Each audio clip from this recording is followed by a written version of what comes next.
stuff.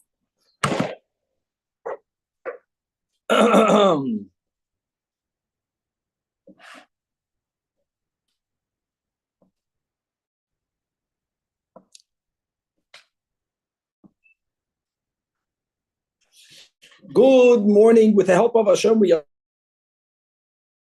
Yerushalmi, Zamai, Pedig Vav, Halacha Gimel and Dalid. We're going to learn today Daf Nun Ches. We left off on Daf Nun Ches on Dalid by Halacha Gimel, which is 3 lines from the top of the Amid. We're going to learn now in the new Mishnah. We already quoted this Mishnah yesterday and previously as well. Here we're speaking about a Yisrael that's Mekabel land from a Kohen who is the landowner. Here everyone says that Hamaisrois Leba'alim, which means that the Yisrael, by default, somehow already agreed to give the Maisros from his percent to the owner who's a Kohen, Maiserishin to the owner who's a Kohen. However, we'll have in the Mishnah Machlekes between Rabbi Shmuel and the Chachamim regarding Maiser Sheni in the following scenario. What will happen if the landowner lives in Yerushalayim? This field is outside Yerushalayim, but the chelik of the landowner, he's going to bring to Yerushalayim anyways. And the Makabel lives anywhere outside Yerushalayim. The Mishnah uses the words that he's a villager, but as we'll learn Pshat, he doesn't live in Yerushalayim. So we're going to have a machlekes whether we say the same thing, that what? Just like when the landowner is a Kohen, the Yisrael Makabel, by default, we assumed, and therefore we paskin that he agrees to share the Truma with the owner. Maiser Sheni has to be given to the owner or not. That will be a machlekes in the Mishnah, and we're going to have some follow-up in the Gemara. And in Mishnah Dalid, also on Daf Nun Chesam Dalid, we're going to move away from someone who's leasing land, and we're going to move into a Makabel. Now listen to these business deals. He sometimes would lease olive trees that were already laden with ripe to harvest olives. His job is to harvest it and to do whatever you need to do to make it into olive oil, and then they divide the oil. Here, Rabbi Yehuda equates leasing trees with leasing land. And as we just learned, as we'll learn in Halacha Gimel, that in some cases when you lease land, if the owner is a Kohen and the Makabel is a Yisrael, automatically he agreed to give the Trumais of his chelik to the owner.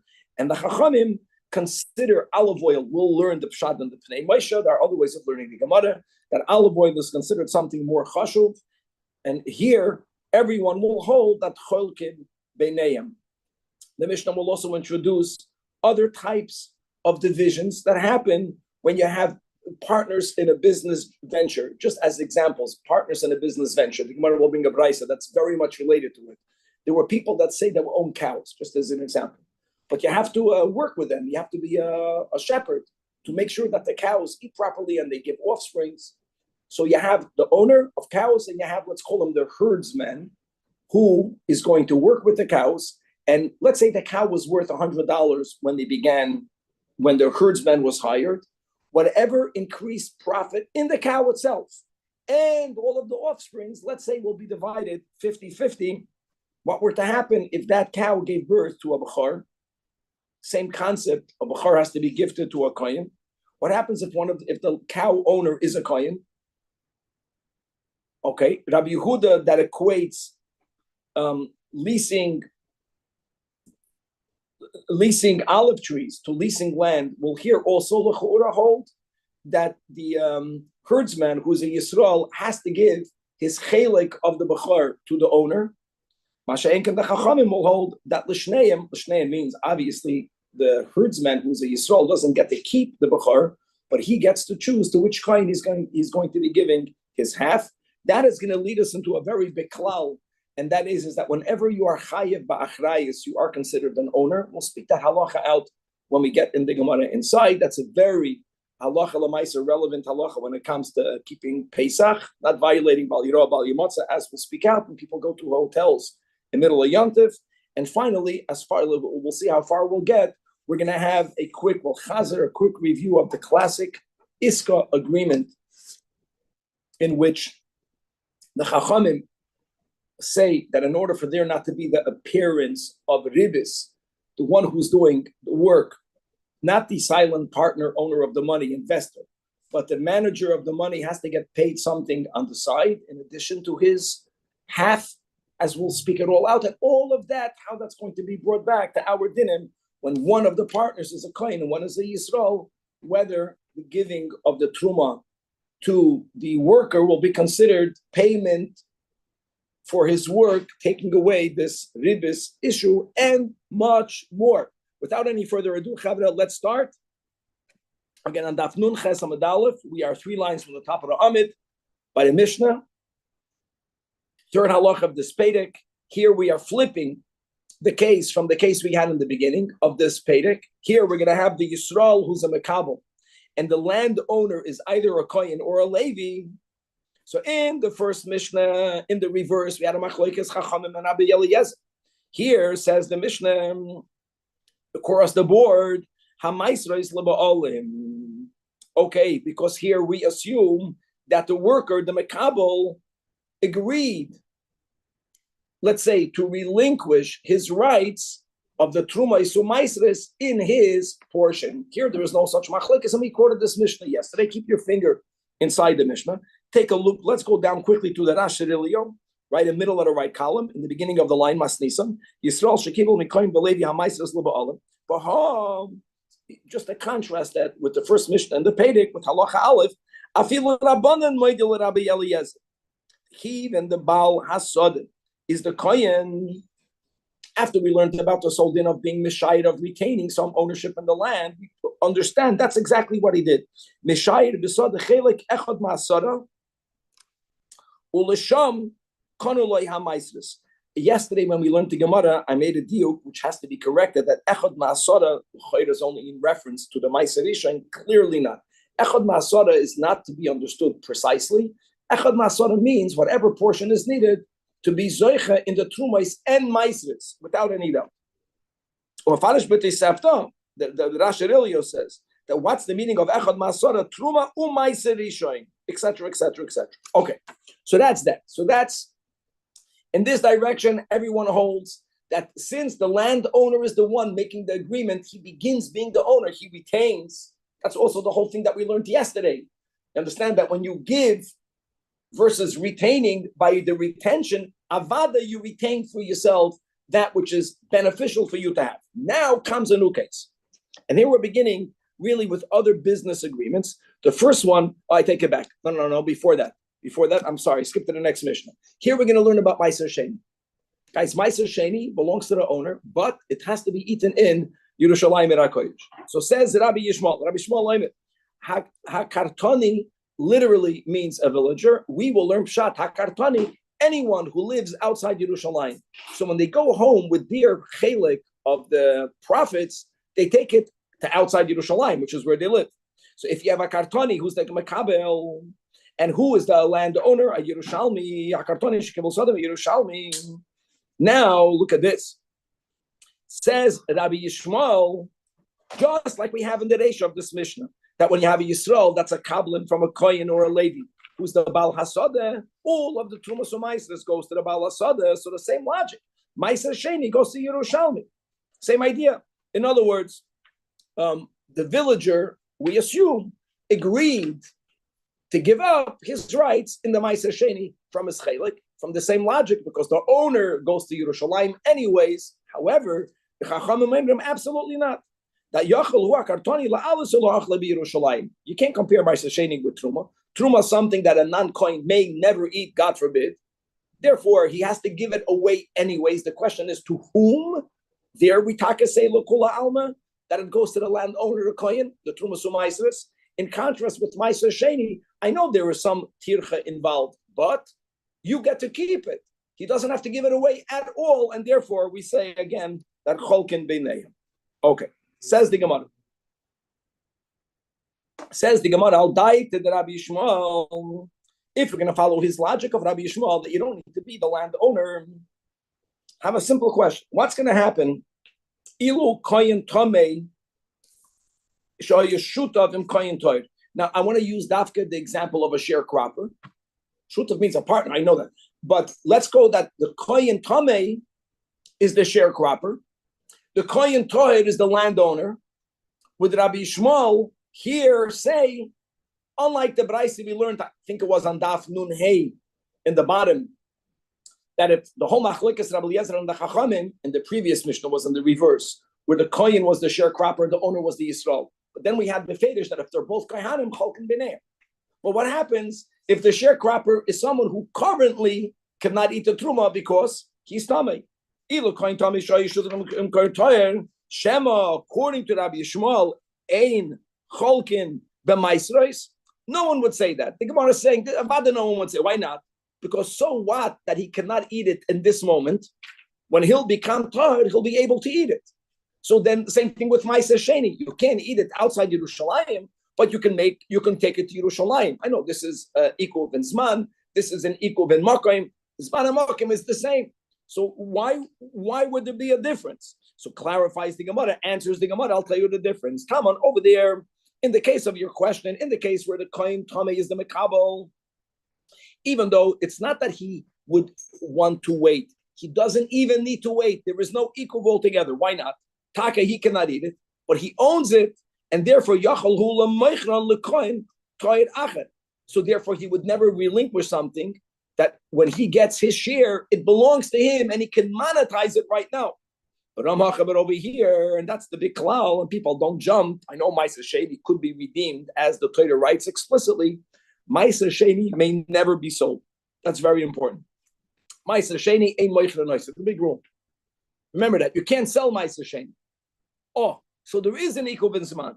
But Amacha, Yachal Akartoni, La'alois Uluyerch Lebirushalayim. All that he could do is, he can make the effort, which is not something that he can eat this moment. He cannot sell it at all. There is a time lapse. That's why we have in the sheet of Rabbi Yishmael that in such a scenario, by default, we presume, again, the landowner retained those rights, and the Makabel, the Kartoni, relinquished, and all of the Ma'aser Sheni, even from the chelik of the Makabel, will go to the landowner, to the Yerushalmi. The Yerushalmis for sure are happy. Everything kula shali. That's b'chlal by the Yerushalmis. Okay. Now, halacha dalet. Moving on. Is the exception that if it's not roy for achilur, it's not even roy for chaloka. Here we're saying no. The default is the Bible. The default is he has to have a bailus now. It's not just being a bailam. He has to have Ma'aser Sheni. I'm the bailam. It's about the immediacy. What's man? Okay. Says the next halacha. Says the next mission. Now here we go, guys. Now we're starting to learn about different types of partnerships. There is actually some who will learn that the first case of our Mishnah is where the olives were already harvested and someone is being hired to transform the olives into olive oil. We're going to read the Rashavilio. Most of the commentators here say that this agreement began, even if it began a step prior, but no one leased land. That's the key. So let's go. We're going to learn the Rashavilio today, that a person had an olive field, and you're hiring someone, mi betzira ve'elach. That means you have to harvest the olives. Many steps happen. Many steps. We'll learn this in other times, until it was finally ready to be put into the Beis Habad. But the goal for the worker is you have to make this into olive oil. And then they made a certain agreement of percent. From the olive oil, the owner will get X, let's say lemechza, 50-50. Olive oil has to be tithed. Here also you have the owner, not the landowner. You have the owner of the olives and you have the worker. So says the Mishnah. Hamekabel zeisim l'shem, the way we explain. Says the Mishnah that kishem shecholkin bechulin, whatever their agreement was, whether it's l'mechza, l'shlish, whatever the percent of that chalukah, kach cholkin betruma. Okay, now what is the chiddush? We just learned today, halacha gimel. When it comes to land owners and mekabelim, you cannot make such a blanket statement. Either when the mekabel is a kohen, according to Rabbi Eliezer, the mekabel gets everything. If the landowner is the kohen and the mekabel is Yisrael, halacha gimel, lekula alma, the kohen gets everything. In other words, when it comes to a landowner and a normal bona fide sharecropper, such a statement cannot be made. Chiddush of our Mishnah is, and we're going to read it inside that Ashadil, no matter who the kohen is, no matter who the Makabal is, in all scenarios, and let's go, not where there is a machlekes. Let's go to Halacha Gimel. We just came off it. By the land, if the landowner is a kohen, the sharecropper is going to relinquish his Tumas U'Mais. Here, if the olive owner is a kohen and the worker is a Yisrael, he has to give Tumas U'Maisros from his half, let's say, lemechza of olive oil. Yes, but he gets to choose to whom he gives it to. No one will hold that it goes to the owner. Why is that? I know there are many different reasons. Let's learn the Pnei Moshe. The Pnei Moshe is the first widest line under even the Marafulda. That the Rabbanon, I'm sorry, it's a machlekes, but that's the Chachamim. The Rabbanon loy of these esim kekarka. Clearly not. Hello, the hoyel the hashemen chashuv hu mitfua shel karka. Look at this logic. You would argue that the more work the sharecropper does, the more he gets to keep it. The less work, the less he gets to keep it. It doesn't work that way. Because when you're a makabel, you begin from zero. You begin your chodesh and zayreya v'chulei. Here, the guy did less work and he keeps more. It's because it's chashuv. And the adata the hachid nachis hamakabel sheyachlik es hakolim balazes. Amazing. Now, l'chura, the idea of chashivus might be already related to conditions, to times, to places.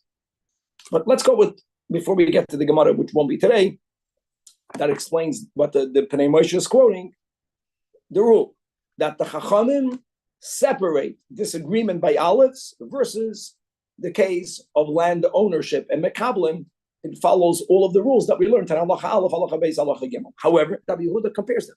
Rabbi Yehuda Oimer, that no, that if you have a Yisrael, he's giving you a case like Halachi Gimel, that was a Mekabel from the olive tree, olive owner who is a Kohen and a Levi. Yisrael shekibel mekohen Levi zeisim l'shemen. Okay, like we had in Halachi Gimel, everything goes to the Ba'alim. What are the Ba'alim? The Ba'alim are the landowners. Here, everything is going to go to the olive tree owners. And now the Mishnah gives another scenario which will be super important for later in today's talk. Oila machzis chad. Now, what's the case of machzis chad? The oil is made already, Simcha. The oil is made. Here we're speaking about someone who wants to be in sales and they get a commission. Typical business. In other words, he's doing no work. Someone has olive oil. They want someone to sell it. Let's say the olive oil owner is a kohen. Same thing. For whatever reason, he didn't tithe it yet. Here's a trick. Like, why wasn't it tithed already? Okay. And I'll tell you another. There's many options.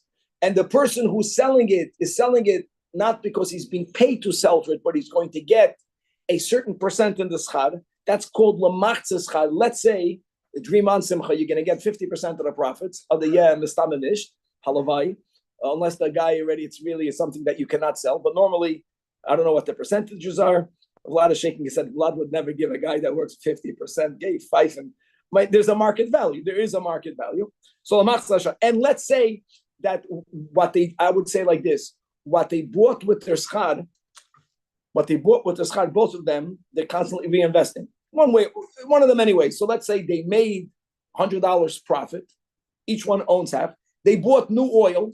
They bought the my oil in the market. Now, before they sell it, they have to tithe it. So says Rabbi Yehuda, not the Chachamim, same idea, that even though there's no land ownership, but whenever you have a partnership, here we're speaking about the investor is going to be the kohen, the worker is going to be the Yisrael. We'll compare it to the case of a makabel, where if the landowner is a kohen and the makabel is a Yisrael, that hamaisras go fully liba'alim, which means to the kohen / to the Levi.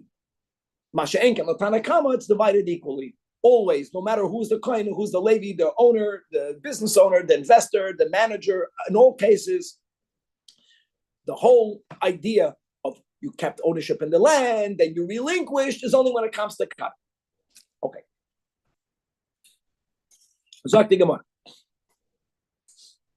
that Rabbi Yehuda avad zeisim kekarka, clearly, right? Rabbi Yehuda is equating the cases of zeisim just like leasing of land. V'Rabbanan lo yavden zeisim kekarka. Again, the Gemara is not giving a tam. We read the tam inside the Pnei Moshe, and the Gemara just gives us a sikum to now challenge Shitas Rabbi Yehuda. Now, for that, we have to remember, let's bring back what we learned. Actually, I said halacha aleph, it's an halacha beis. What did we learn in halacha beis? And daf nun dalod amid beis, the opposite case of halacha gimel. What was the case over there? If you have Kohen or a Levi, that they were the Mekabel, guys halkab, and the land belonged to the Yisrael. What does Rabbi Eliezer, not the Chachamim, Rabbi Eliezer says that the Kohen / Levi Mekabel will get to keep all of the Trumas Umaisvis from the Chelik of the landowner. Rabbi Eliezer says the word Sha'almanas Kain Bo. Okay. Now, what would Rabbi Yehuda hold in that case? Rabbi Yehuda makes that equation. Will he also hold not the case of halacha gimel, where the Yisrael is the olive worker, the olive presser, and the olive owner is the kohen? What will be in the opposite? He makes the equation. Will he also hold like Rabbi Eliezer? Now, there are two ways of learning this Gemara. The way the Maraf folder learns it, the way everyone else learns it. The Maraf folder is saying that the Gemara is actually saying it's for sure not like this. Not that since he makes the equation, if he holds like Rabbi Eliezer, he'll go all the way like Rabbi Eliezer. The Gemara is actually saying that it doesn't work that way. Let's read the Maraf folder. Whoever's using an art scroll, it's not the way the art scroll learns the Gemara. It's a whole different mahal, right? Ma'ata, right? This last narrow line in the Maraf folder, going into the lines under the Gemara. Ma'ata yizba Rabbi Yehuda Rabbi Eliezer means Rabbi Yehuda bekarka, where there's a land ownership involved. Rabbi Eliezer, which is in the case where the Kohen and the Levi guys, they're the workers. The Yisrael is the, let's say, the olive tree owner, right? And Rabbi Eliezer holds, only Rabbi Eliezer, that you don't say Cholk in the name. You do say everything belongs to the Makabel. Why?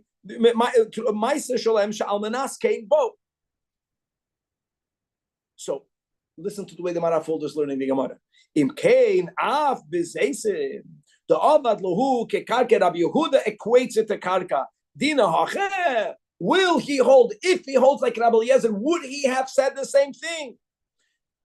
Says the Maraf folder, the Gemara is making a point. He would not say that. He doesn't make a full equation, and he brings a good raya. Because for Loma Omar Rabbi Yehuda Dafke Yisrael Shekibu Mikoyen. Why did he have to give that case when it should have been no matter which way? As we have just for the clarity, look inside the words of the Tanakam and Halacha Dalet. When the Mishnah says Hamakabel Zeisim L'Shemen, the Mishnah purposefully did not tell you who owns the olives and who's doing the work. Purposefully. Because that's the whole point of the Mishnah. No matter whether the owner is a Kohen and the worker is a Yisrael, or in the reverse, the Yisrael Kohen, no matter in what direction. Avada Kohen, Levi, so no matter what, in the case of Tanakama, Cholk in the Truma. So Rabbi Yehuda should have continued that no, we equate it like land ownership. We already learned halacha base, we learned halacha gimel, depends which scenario. The fact that Rabbi Yehuda Dafke, that's the way the Maraf folder learns, uses the case of Yisrael, Shekil, Mekoim, Levi. Why not in the other direction? Let's keep on reading inside the Maraf folder. Second to last line. Why would it not be if he would hold like Rabbi Eliezer, Afilu Koim, Shekibel mi Yisrael? The din should have been, since there is an equation, that the Kohen worker should keep all of the Trumas Umaisvis from the olive oil.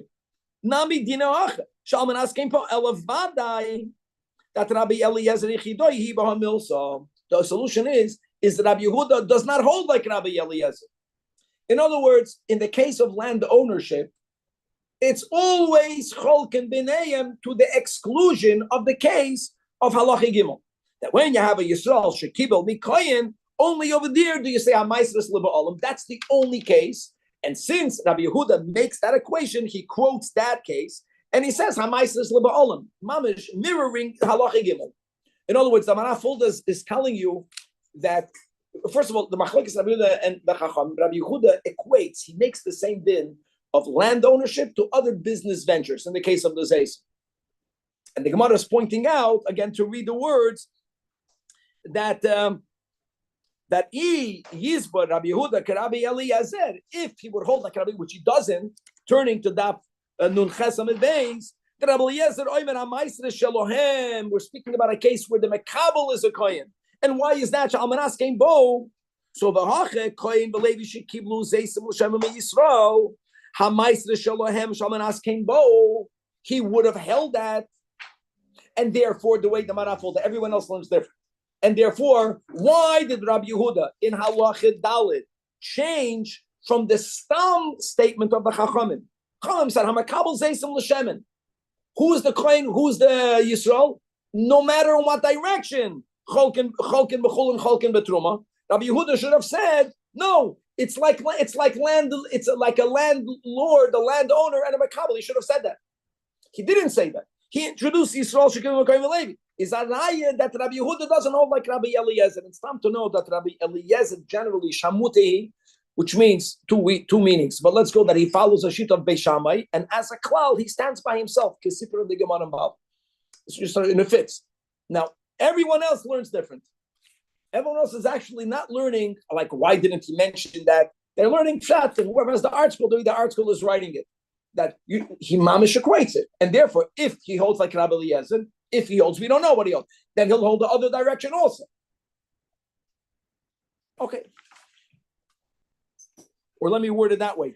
If Rabbi Eliezer subscribes to Rabbi Yehuda, extending the din of land ownership and sharecroppership, if that's a word, where's the Gabbai? He's not here. So Baruch Hashem. So no comments. If we extend it to this agreement by olive oil, then Rabbi Eliezer would say the same thing. The Gemara is giving you a statement and not bringing a raya like a whole different shot. Okay, very good. Now let's go. So we already introduced in the Mishnah a business partnership that's not landowner sharecropper. Let's extend this to other types of agreements, and let's see what the halacha will be. L'shitas Rabbi Yehuda, guys, don't forget l'shitas Rabbi Yehuda. So the next case will be when you have someone who owns animals, and first of all, there's the maintenance. Then there is, if you properly graze them and you shepherd them, they themselves become more valuable. So let's say you have a cow that's worth $100, right? If you properly work with a cow, it can become worth $120. Plus, if you have males and females, after some time, you'll have children. So, and that was a typical business that people that owned cattle, they owned flocks. So we're going to call the animal owner and the herdsman, the roya. And let's say that the profit is divided in between. Now, let me just tell you the way it worked in the times of Chazal. The profit that they would divide would be beyond the value of the cows that you began. So let's say I own 10 cows, and every cow is worth $100. Prior to me giving it to a herdsman, there would be a proper evaluation of what I own, right? It would be documented. In other words, I'm giving you, the herdsman, something that's valued 1,000, and anything above the 1,000 will be divided, let's say, let's say 50-50. This statement is extremely important because this was not done by sharecropping. It's not done. Even though the sharecropper would get 50, let's say, % of the what grew, they would not make an evaluation. I'm going to say the whole thing by heart now. Why is that so important? I'll tell you why. Because whenever you make such agreements, don't think that the herdsman only stands to benefit. In a proper iska, the way it's set up purposefully for it not even to resemble rimbus, there always has to be the possibility that the guy that's doing the work, that's going to be profiting with capital that's not his. The herdsman doesn't own anything. Why is he allowed to profit? Not only because he's doing the work, for that you get a salary, because he stands to lose. Just give you an example. What were to happen? My cow, let's say every cow is worth $100. One cow got injured. and now it's only worth $80. So how much value of loss did you have in that cow? $20. So this agreement would mean that 10 of those $20 has to be assumed the loss by the herdsman. Now, you know what that means? That means that the herdsman who's chayiv and achrayis in the cow is an owner in the cow itself. This is important. That will be important. Unlike a sharecropper, since they never evaluated the land, is it shayach that if you give to a shlamazel to be a planter and he does something not good and he plows wrong, could he be makhish the land and make it less valuable? Yeah, but he would never bear that loss, and that will be a huge difference. In other words, we want to know whether there is an ownership of the herdsman in the cows. There is, not because he owns it, because he only shares in the profit beyond $1,000. But if there is a loss, he has to bear half of the loss. And halachically, if I am chayiv and achrayis, that also means I'm an owner, even though he's only chayiv. The example I gave, it went from 100 to 80. Okay, so there was a $20 loss. The herdsman only bears $10, which would mean that you deduct it from the future profits. It doesn't matter. The fact that he bears some loss in the ganze cow, that means he's a partner in the cow. He's a partner in the cow. Okay, remember all that. Now you'll get it himself. So now begins the Gemara. Abraisa first. Parase shel koyin. Okay, the owner of the cows are kohanim or koyin, and that's the key. Shahoya shuma eitzel yisol. By the way, this was the norm. That's the norm. They made this evaluation to know later how much profit to divide in half. You have to know what the profit is. The herdsman doesn't become an owner in the normal sense of ownership in the cows. That remains the kohen. Now, we're talking about Truma Somaisas, like how is it Shaykh? Great example. The Chaf Dalat not Niskon. It's not just Truma. So what happens if you have a Bechar, and the din is that the owners of the Bechar have to give it to a kohen, just like the din of Truma is that if the kohen owns land and he grows produce and he has to separate, but he gets to keep it. Same thing with a Bechar. If an owner owns cattle and in his herd is born a Bechar, he gets to keep it. The Yisrael normally has the Toivas Hana to choose to whom to give it to. Minimally, not monetizing the Toivas Hana. That was the machlokes we learned this week. But the Torah gave him the right, that loyia, that he has the right to choose whom to give it to. So here we have a machlokes. So the Yolda Bechar, HaBechar L'Koyim. Now what does it sound like, guys? It mamish sounds like our Mishnah. What did Rabbi Yehuda say? What did Rabbi Yehuda say in Halacha Dalet? That when you have a business partnership, let's say by the olive oil, it's not land. It's not only when you own land. Rabbi Yehuda is the one that said, "Hamaisvis leba'alim." Mamish sounds the same. It fits, right? Right. In other words, he has to give his half of the bechar to the cow owner, who's a kohen. But divrei Rabbi Yehuda. But the Chachamim no, ein bechar al l'shneim. Of course, it doesn't mean that the Yisrael, the worker, doesn't get to keep it. No, he gets to give it to a kohen. There's a problem. There's only one bechar. Doesn't matter. It's not like Shlomo HaMelech. You're not cutting the thing in half. The owner gets to keep the value of half, and I get to give it to whoever I determine. If let's say I'm the worker, and they both are partners in the bechar. Okay, Gavaldik. It fits. Now, Amar lahem Rabbi Yehuda, hold on. That's the whole mamish. It's beautiful. If there would be a case of a landowner and there would be a case of a sharecropper, halacha gimel that we learned today is l'kula alma. When the owner is a kohen, everything goes to the kohen. So the bechar should go to the kohen. You see in the Brayse it's spoken out. Amrullah, I'll tell you the difference. By the field, according to the Chachamim, since the whole field belongs to the kohen, that's why I agree with you that he'll get the trumos even from the chelik of the sharecropper. But over here, gufa lishneyan, we already explained why we consider it belonging to both. The Chachamim are moida. It's not the Chachamim are not arguing that the worker, that the herdsman has no ownership. He also has an ownership, right? The kohen has an ownership. He has an ownership. Since they both own it, so therefore the bechad is lishneim. Beautiful.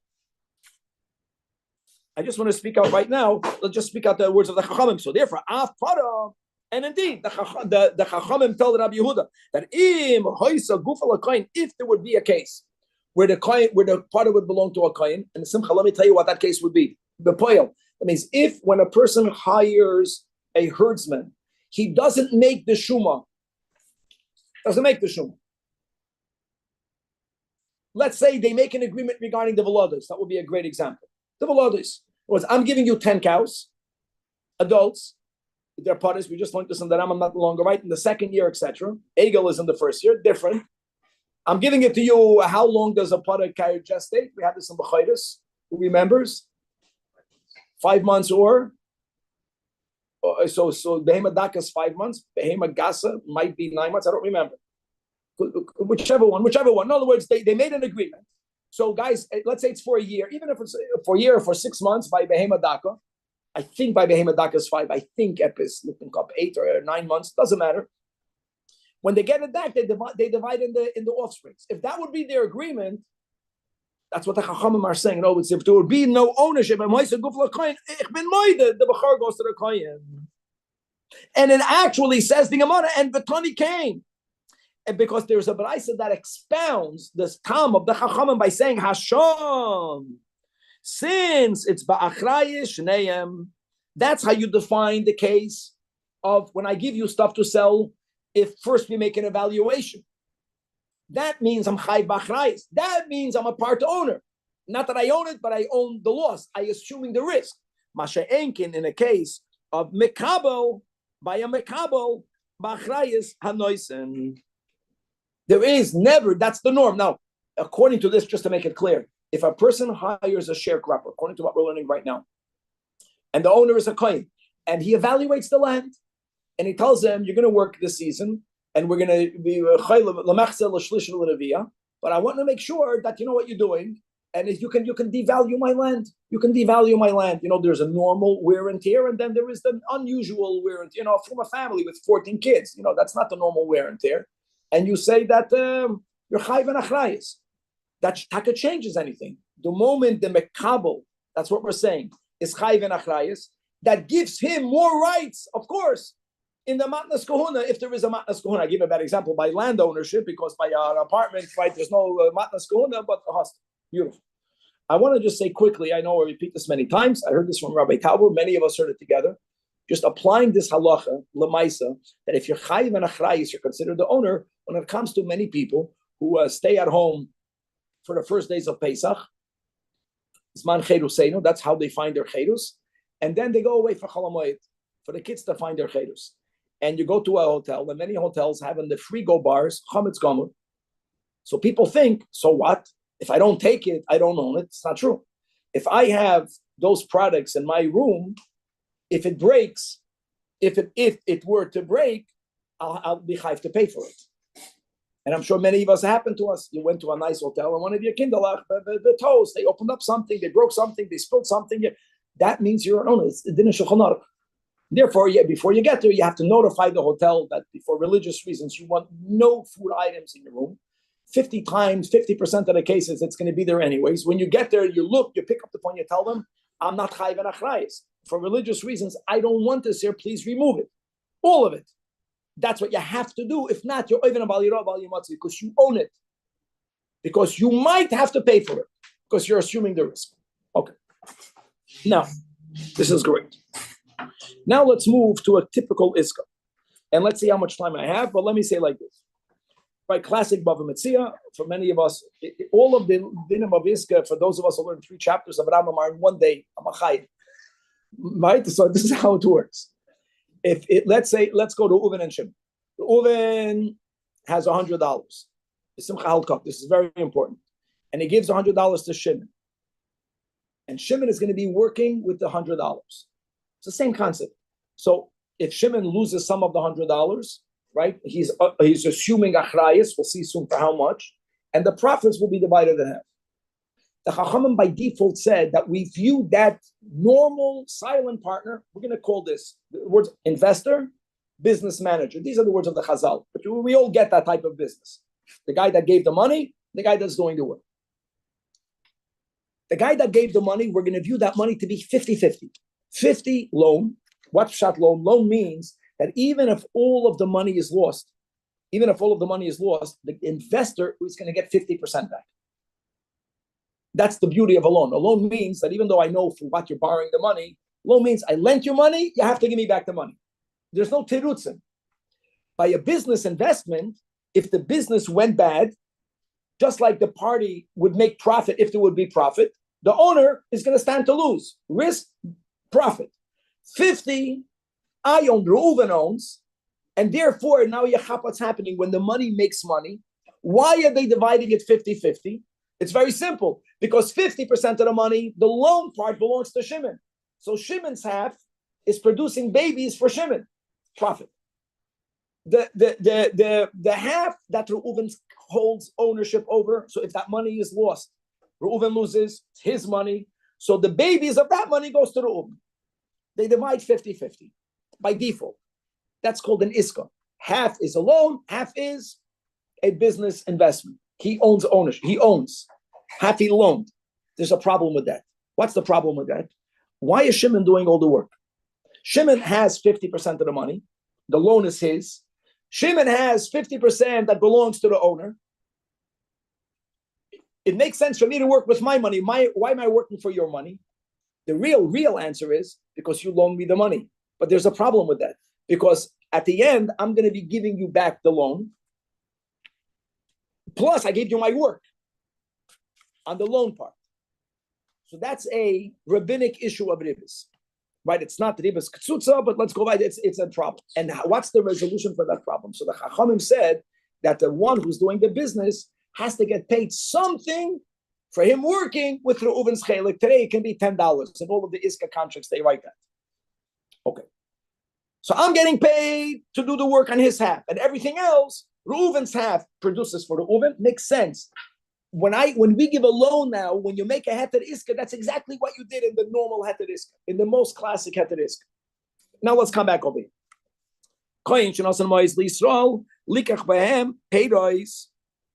I want to give it a simple case. What happens when you buy payers from an Amoritz? We're already in Daf Nun Ches in the Seftas Damai.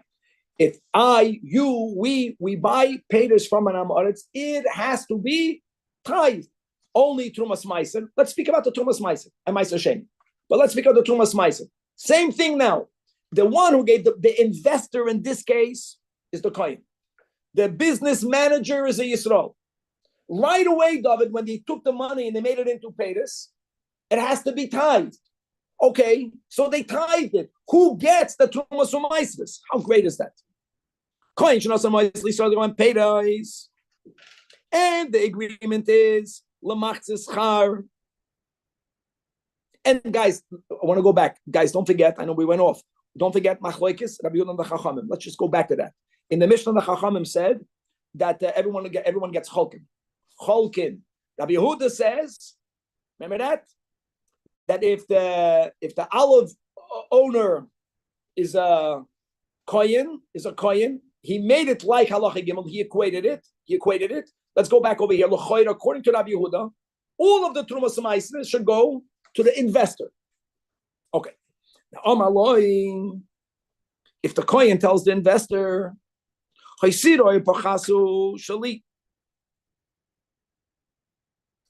we are dividing. Oh, I want to go back one step. Not to go back to add, David. There's one other step. One way of resolving the ribbis is when Reuven gives Shimon $1 salary.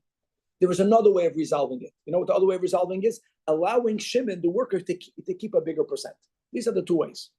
So if he's saying I'm not giving you a bigger percent. Means that we are both dividing the profits and the losses equally, which means that the only way now to avoid ribbis is for Shimon to get paid. And you know how the money investor, who's a kohen, the investor is a kohen. The manager, you know what the coin tells the Yisrael? The way you're going to get paid, hey, I'm not giving you $1 or $10, not $10, not $1, garnished. He's a Yisrael. We already know that from the last the whole week. Yeah, he can't eat it, but he owns it. He gets to give it. That's okay. In other words, the coin, to some degree, paid with Meiseris. That's going to be allowed. What will not be allowed in the reverse, but in the opposite case, if you have the investor as a Yisrael.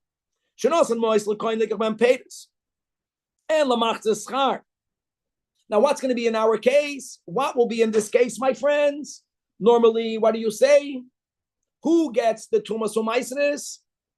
Who gets the Trumas Umaisris? They divide it. According to Rabbi Yehuda, but let's go to you divide it, which means the Yisrael, the owner, is going to get half. Can the Yisrael now tell him, I'm not giving, we're going to keep the profit risk equal. I have to give you, I'm giving you my half. The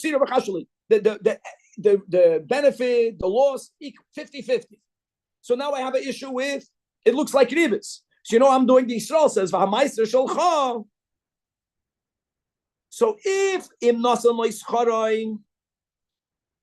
aside of this, he's giving him the dollar mutter, but if the entire wage, which resolves the ribis, the rabbinic ribis, is by him agreeing to pay him a salary with his maestris, that's asur. Why? That was what we began the week with. We learned the daf twice. Because it's because here there is an exchange of what and what? Gavaldik. There is an exchange of work for truma. Can never do that. It's in the opposite direction of koyin hamisayeh. We already spoke, but it's koyin hamisayeh.